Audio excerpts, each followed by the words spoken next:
දැක්කද අර කත්නරුව හාමුදුරුවන්ගේ වෛරල් වෙන වීඩියෝ එක? බලන්නකෝ ඒ හැසිරීම හාමුදුරු කෙනෙක්ට ගැළපෙනවද වගේ ඒ වගේ කියලා. මුලින්ම වීඩියෝ එක බලලා ඉමුකෝ. ඇයි මේ ගහ ගන්න? ඇදලි නීති කියලා කන්නේ නැතුවද? කිරකවල් පේන්නේ නැතුවද? කටම් පොල් පේන්නේ නැතුවද? ඉසේකස් කරනට කුටි කරලා දෙනවා. හැබැයි පෞද්ගලික කිසි දෙයක් කිල්ලලා නෙමෙයි. පරිසල ඉතින් මිනිස්සු දෙලෙන් කරන ඕන කන්නද? ආලා ඉන්න තිබ්බා. ඇයි මේ කොට වෙලා ඉන්නේ? මට අරයි යන්නද? ඔබතුමාට අරයි යන්නද? දැක්කද? දැන් මට තේරෙන්නේ නැත්තේ මොකද්ද මෙතන හැසිරීමේ තියෙන අවුල කියලා. මේ වීඩියෝ එක වෛරල් වෙන්න පටන් ගන්න ඊයේ. මේ හාමුදුරුවෝ පේරාදෙණිය විශ්වවිද්‍යාලයේ ඉගෙන ගන්න කාලේ අන්තර් විශ්වවිද්‍යාල ශිෂ්‍ය බල මණ්ඩලය හෝ කුමක් හෝ ශිෂ්‍යයන්ගේ අයිතීන් වෙනුවෙන් පෙනීట్లా තියෙනවා. මාත් සමහර විට මේ උද්ඝෝෂණයෙම ඉන්නේ නැති මමත් ඔය වගේම අනන්තවත් ගුටි කාලා තියෙනවා, අනන්තවත් බැටන් පොළු කාරල් කාලා තියෙනවා, අනන්තවත් කඳුළු ගෑස් කාලා තියෙනවා. මං වගේම දේශපාලන කරන මහින්ද රාජපක්ෂගේ සිට සියලුම දේශපාලඥයන් විශ්වවිද්‍යාල යන කාලේ ඔය වගේම හැසිරලා තියෙනවා. ඒ වගේම ලංකාවේ ඉන්න බොහෝ බෞද්ධ භික්ෂූන් වහන්සේලාත් ඒ දවස්වල කැම්පස් යන කාලේ ශිෂ්‍යයන්ගේ අයිතීන් වෙනුවෙන් පෙනීట్లా තියෙනවා. මට තේරෙන්නේ මේ වීඩියෝ එකක් අල්ලගෙන දඟලන්නේ ඇයි කියලා. මේ වීඩියෝ එකේ කිසිම තැනක උන්වහන්සේ කිසිම දෙයක් කියන්නේ මොකද්ද කියලා තියෙන්නේ. අපි මේ ඇඳිරි නීති කියලා දන්නේ නැතුවද? ගුටි කනවා කියලා දන්නේ නැතුවද? අපිටත් පන්සලේ ඉඳියා නම් මිනිස්සු කන්න දෙයි. හැබැයි අපි මේ ඇවිල්ලා ඉන්නේ ඔබතුමාලගේ දරුවන්ගේ අනාගතය වෙනුවෙන් කියලා කියන්නේ. ඒතකොට ඒ කිසිම වැරද්දක් නැහැ. මේකේ ඔයාලට නොතේරෙන දේ ඕක නෙමෙයි. ඇයි මේ හාමුදුරුවන්ට මේ මෙච්චර මේ එක පාට නැති ප්‍රශ්නයක් හදලා ගහන්නේ? මේක තමයි කැම්පේන් එක. ඔයාලා නොදන්න කැම්පේන් එක මෙන්න මේක තමයි.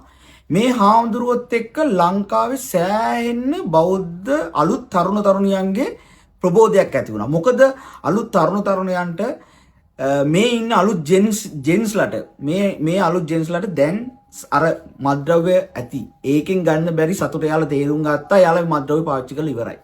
එයාලා සින්දු ඩාන්සින් ඊට පස්සේ පාටි සංගීත සංදර්ශන ඒවැනුත් ගිහිල්ලා මෙයාලා හෙව්ව සතුට. එයාලට ඒකිනුත් හොයාගන්න බැරි වුණා. සියලු දේවල් කරලා සතුට හොයාගන්න බැරි වුණාම මෙයාලා දැන් පන්සලට ඇවිල්ලා තියෙනවා මේ බණ අහන්න වෙලා තියෙනවා. ඒ බණ අහනකොට එයාලගේ හිතට සතුටක් එනවා. එතකොට ඒක නිසා මේ ලංකාවේ මේ කිසිම ආගම් කිසිම දෙයක් නැතුව මේ හාමුදුරුවන්ගේ බණ අහන්න පටන් ගත්තා. ඒක මේ අපේ රටම ආගම නිර්ආගමික කරන්න කට්ටියක් ඉන්නවනේ. සහ මේ රැල්ලට කැමති නෑ ඔය සමහර සමාගම්, සමහර සංවිධාන, සමහර ආගම් වෙන්නත් පුළුවන්. එතකොට මෙයාලට මේ කැම්පේන් එකක් බාර දීලා තියෙනවා ඊයේ. මේ කැම්පේන් එක තමයි ඊයේ ක්‍රියාත්මක වුණේ. මේ කැම්පේන් එකට තමයි මේ වීඩියෝ කට් එක දාලා එළියට දැම්මේ. එතකොට අපේ මේකේ බයියෝ ටොයියෝ ජෙප්පෝ කොහොම මේ හාමුදුරුවන්ට මේක ගහගෙන දාන්න ගියා. හැබැයි මම කියන්නේ ඔයාලගේ පක්ෂවල ඔයාලගේ හැමෝ ඉන්න නායකයෝ හැමෝම මේ වගේ තමයි හැසිරීම. මම පවා මේ වගේ තමයි හැසිරීම. මේ හැසිරීමේ කිසිම වැරද්දක් මට නම් පේන්නේ නැහැ. හාමුදුරුවමක් විදිහට එතන ගිහිල්ලා හැසිරෙන්න ඕනේ මේ විදිහට තමයි. බුදුහාමුදුරුවන්ගේ කාලේවත් බුදුහාමුදුරුවෝත් මේ හැසිරීමක් කවදාවත් ප්‍රතික්ෂේප කරේ නැහැ. මේ හාමුදුරුවෝ දැන් ඉන්න විදිය හරි ඒක වැරදි කියමු. හැබැයි මේ හාමුදුරුවෝ දැන් ඉන්න විදිය කිසි ප්‍රශ්නයක් නැහැ. ඔය කියන විදිහට අඟුලිමාල 999 මිනිස්සු මරලා ඔය කියන විදිහට එහෙනම් රහත් ඵලයට ලබන්න බෑනේ. ඒක නිසා ඔයාලා මේ කාගේවත් කැම්පේන් වලට අහු වෙන්න එපා. මම මේ ලංකාවේ මිනිස්සුන්ට කියන්නේ අර ඒ ඉස්සෙල්ලා තිබ්බා වගේ මේ හාමුදුරුවන්ගේ බණ අහන්නේ. හාමුදුරුවන්ගේ බණ ඇත්තටම හොඳයි. ජීවිතේට ගන්න දෙයක් තියෙනවා.